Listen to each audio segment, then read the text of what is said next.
All right, we have a very special guest today, one of my favorite guests, but I always try to think, what can I peg his visit to besides this great book, which we're going to get into?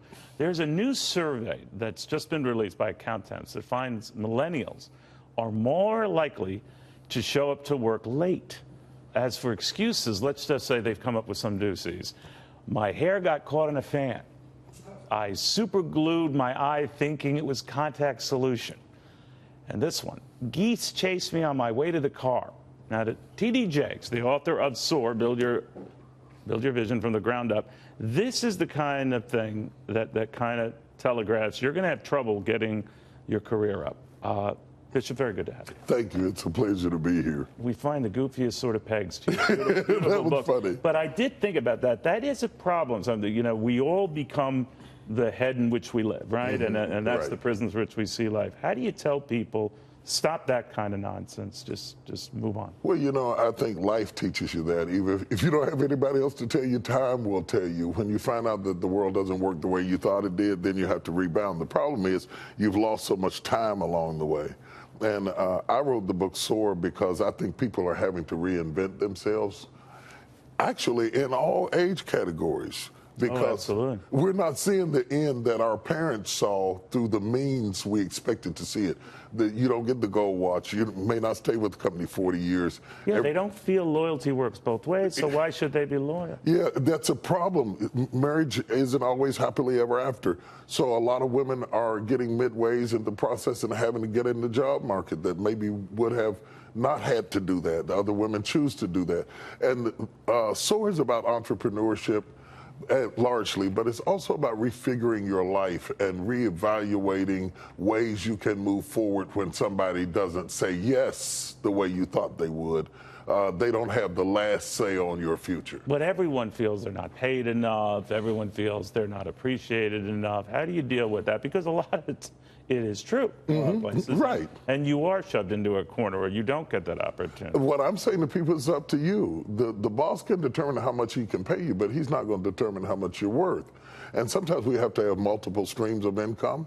Maybe because we got so many kids to send to college, you know? Right. Or maybe because we got a mother that we're taking care of at home like I did with Alzheimer's. There's a lot of needs that rise up in somebody's life that you can't get a raise because you have a mother that's sick. And it's one of the things you get into, it's hard work alone doesn't do it. Like your dad worked very, very hard. Right. Your mother seemed, I don't want to put words in your mouth at all, but she seemed like the strategist. She was a strategist. My mother was an educator, school teacher, then started dabbling in real estate.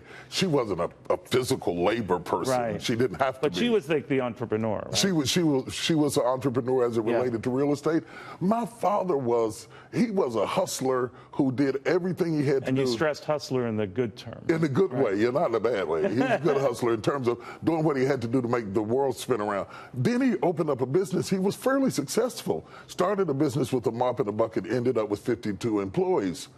He could have been even more successful if he would stop working long enough to start thinking through his business. And that's one of the messages I'm conveying, because I see a lot of people in my community and elsewhere who really are working hard to make ends meet with little to work with. They're working day and night trying to make it work. Yeah. But sometimes when you make your living with your own two hands, you can't back away long enough to rethink a smarter, better approach to what you're doing.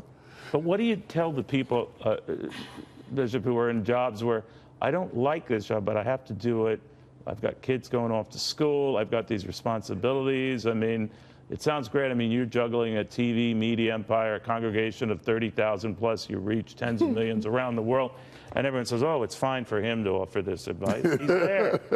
I'm so glad you said that. That's like coming in at the end of the movie and evaluating the movie. I've done literally everything imaginable. I know. Feeding my kids, taking care of my kids, from digging ditches to putting in gas lines to being one of the head cooks at the airport. I have done everything imaginable. I was a buyer for men's fashion. I've done everything imaginable. Grit to make sure that my kids had a way. That must have been interesting, buyer for men's fashion. Who wouldn't buy a suit for it? This is the suit you want. You're right, you know? Yeah, exactly. But in the process of life, you do what you have to do. And my work ethic comes from my dad. I talk about that in the book. I talk about reimagining yourself. And the reason that when you say reimagine, though, that's an important point in your book.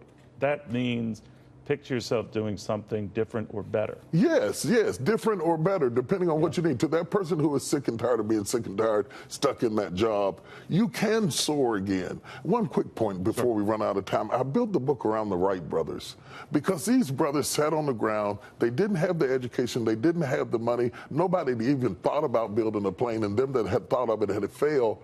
And they imagined themselves up there with nothing but a bicycle shop. They built an airplane but from a bicycle shop. where they were doing it. Yes.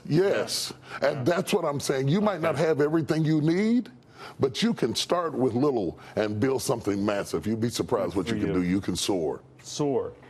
Build your vision from the ground up. I got me, Jazz, because I just found out the other anchors here are paid. Did you know that? It really ticked me off. He does make you think about just what is possible inside, no matter where you come from. It's good advice.